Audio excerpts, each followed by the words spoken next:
Assalamu alaikum wa rahmatullahi wa barakatuhu. Donc, dans ce vidéo, on va continuer ce qu'on a fait dans le dernier vidéo diffusé. Ça fait 2 jours. On a parlé de l'adressage indexé. Donc, on a dit pour apprendre l'adressage indexé et comprendre plusieurs blocs fonctions, comment ils fonctionnent, on a dit qu'on va prendre un exemple d'un magasin et on va faire la gestion des étagères dans un magasin où on veut placer des objets et enlever des objets. Comme première partie, nous avons parlé de l'introduction de la position des moteurs horizontaux et des moteurs verticaux, c'est-à-dire le résultat c'est le déplacement à gauche, à droite, ici à gauche, à droite, et le deuxième moteur pour monter et descendre, pour que je peux c'est-à-dire charger une pièce par exemple dans un étagère d'un magasin. Donc, ce que j'ai ajouté, j'ai préparé bien sûr l'exercice pour faire vite parce que je ne veux pas avoir beaucoup de temps dans le vidéo, toujours environ 15-20 minutes. Donc, j'ai introduit ici les positions en impulsion encodeur des lignes et ici les positions en impulsion encodeur colonne. Bien sûr, on n'est pas dans le cas réel, dans les cas de simulation, mais ça rapproche beaucoup à la solution de programmation dans le cas réel. Dans le cas réel, il suffit de mettre votre module de comptage rapide, installer votre encodeur et lire les impulsions d'encodeur. Et après, vous pouvez faire la gestion de la position suite au nombre de positions sur l'encodeur. Vous transférez le nombre de tours de moteur sous forme de distance, translation, et comme ça, vous pouvez déterminer la position de chaque étagère fixe dans un magasin. Voilà. Donc, moi, je veux connecter, faire la simulation pour vous montrer l'objectif d'exercice ou bien le résultat d'exercice. Bon, ici, il était introduit des variables, mais je peux refaire l'introduction des positions de lignes et de colonnes. Donc ici, je dois initialiser mon compteur à 0 pour les lignes. Je dois initialiser mon compteur à 0 pour le colonne. Et je commence à introduire la première ligne. La première ligne, par exemple, je vais donner 30. Donc, et je valide. Voilà, ça a changé 30. Après, je veux introduire pour la deuxième ligne 100. Position sans impulsion, par exemple. Voilà, pour la troisième ligne, je vais introduire 250. Je laisse comme ça. Pour la quatrième ligne, je vais introduire par exemple 350.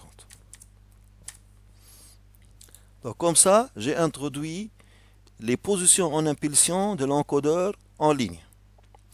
Et si vous voulez, on va faire la même chose, mais juste on va, pour gagner plus de temps, je vais juste lancer le 45 par 35 par exemple, pour première colonne. Donc je peux laisser les autres 90, 135, 170 et 230, comme on peut le changer, comme vous voulez. Mais parce que j'ai fait l'essai avant, donc les résultats sont restés mémorisés. Bien. Maintenant, j'ai mis les positions en impulsion horizontale, de mouvement horizontal, comme ça. Et j'ai mis les impulsions de l'encodeur en vertical, c'est-à-dire montée, descente de moteur. Donc l'idée c'est quoi? C'est d'avoir un magasin que peut, l'idée de la programmation, bien l'adressage indexé, ce que je peux ajouter une ligne, une colonne, c'est-à-dire le propriétaire de magasin, il peut amener quelqu'un pour installer toute une colonne. Il suffit que le programmeur, ou bien c'est pas le programmeur, c'est l'opérateur même, le technicien qui travaille sur le programme, il introduit juste la position en impulsion de la ligne ou bien de colonne qu'il a ajouté. Ou bien le colonne qu'il a déjà ajouté. Bien. Donc, c'est simple. Le programme reste le même.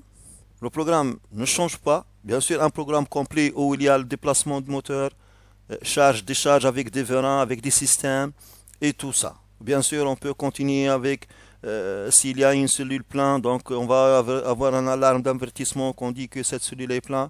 Si vous envoyez pour amener un objet d'une cellule vide, il va vous dire que cette cellule est vide.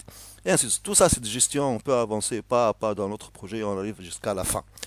Mais on continue toujours dans l'effet ou bien l'importance de la programmation ou bien de l'adressage indexé. Donc, je fais l'exemple directement. Donc, par exemple, je veux se déplacer à une coordonnée bien déterminée. La méthode que j'ai choisie pour déterminer les coordonnées, c'est que je donne un nombre qui est composé de deux choses.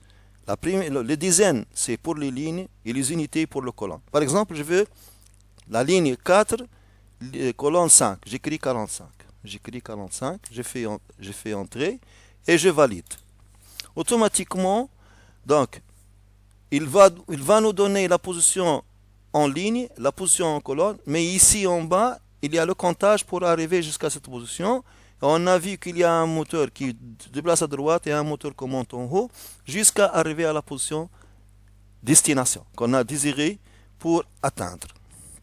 Donc voilà 350 pour ligne et 230 pour colonne. Vous voyez, donc le résultat, c'est bien qu'il y a 350 en ligne, ligne 4, et 230 en ligne colonne 5. Un autre exemple, je veux par exemple, je laisse toujours colonne 5, mais je vais aller jusqu'à 1. Donc je vais mettre ligne 1, donc je vais mettre 15. Ok, je fais entrer et je valide. Vous allez voir que le moteur descend seulement. Il ne fonctionne pas le déplacement à gauche-droite parce qu'il est toujours dans la ligne, dans la colonne 5. Regardez, voilà. Le moteur, il descend seulement jusqu'à arriver à 30.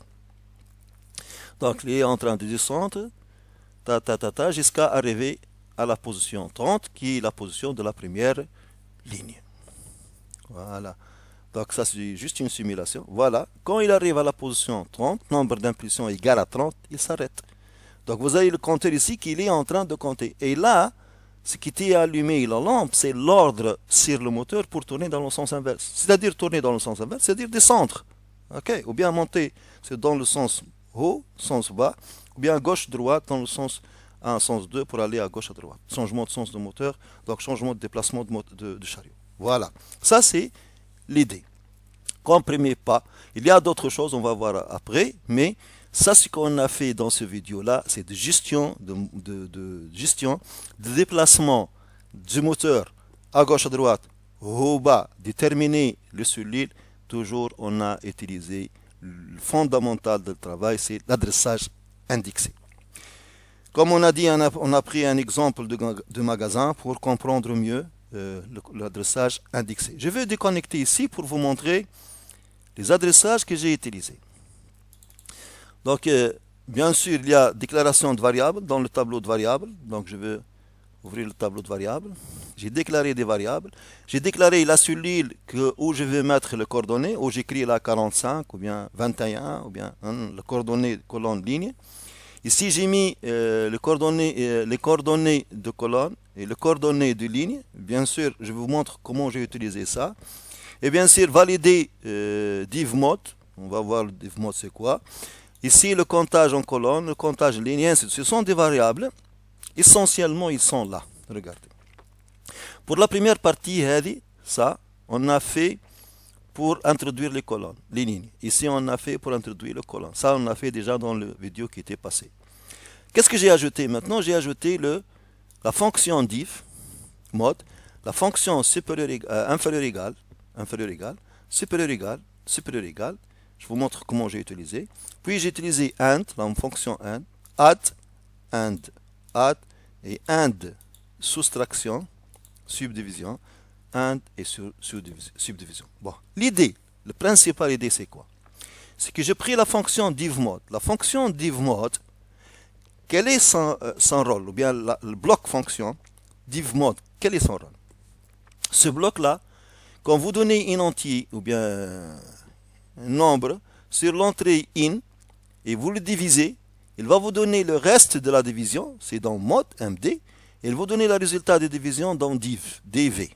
Ok, par exemple, nous on a pris 45, on a divisé par 10, on a trouvé 4 comme division, c'est-à-dire le résultat de la division.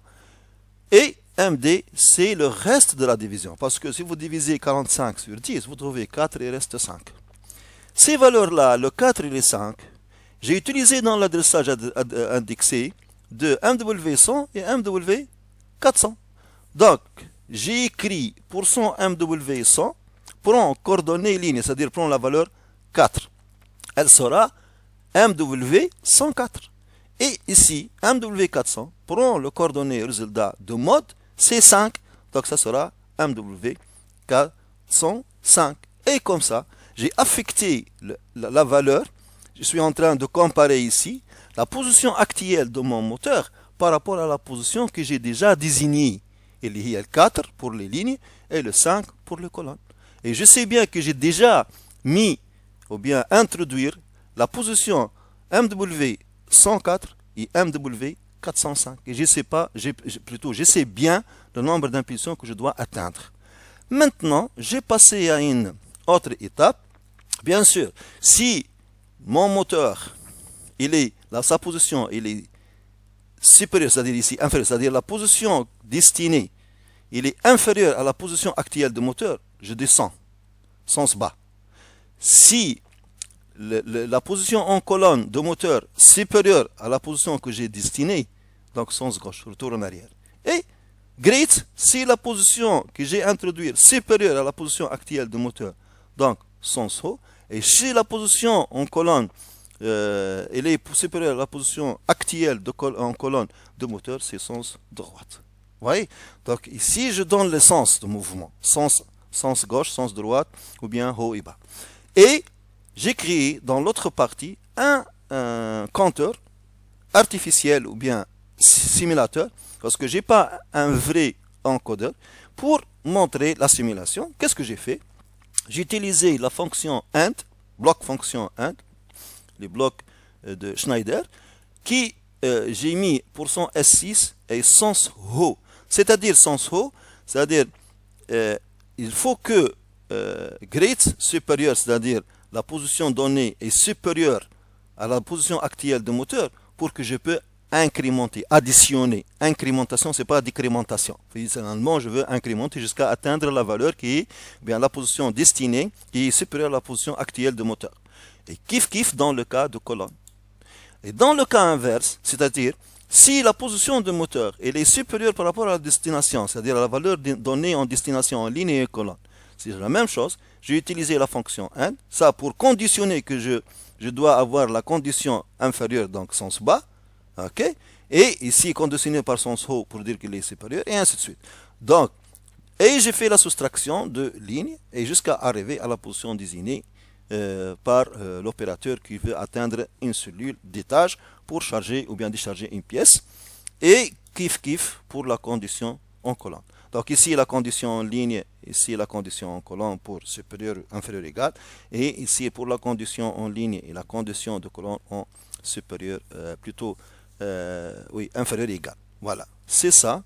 Donc l'idée, essentiellement, je répète pour bien confirmer que je donne les coordonnées et j'ai bien utilisé l'adressage indexé ici, et j'ai fait la comparaison. La comparaison, est-ce que je suis par rapport à la position actuelle du moteur, elle est supérieure à la destination ou bien inférieure à la destination. J'ai fait l'opération de comparaison et je fais, bien sûr, si supérieur ou inférieur, je vais donner le sens de mouvement suivant, je descends ou bien je monte, ou bien à droite ou bien à gauche. Puis j'ai fait un compteur simulateur pour augmenter le nombre d'impulsions jusqu'à arriver à la position désirée, ou bien en ligne, ou bien en colonne. Le pourcent S6, c'est un bit système qui est actif chaque 1 seconde. Et comme ça, je fais le comptage chaque 1 seconde, j'impulse chaque 1 seconde, j'incrémente ou bien décrémente mon compteur en ligne ou bien mon compteur en colonne. Voilà l'idée.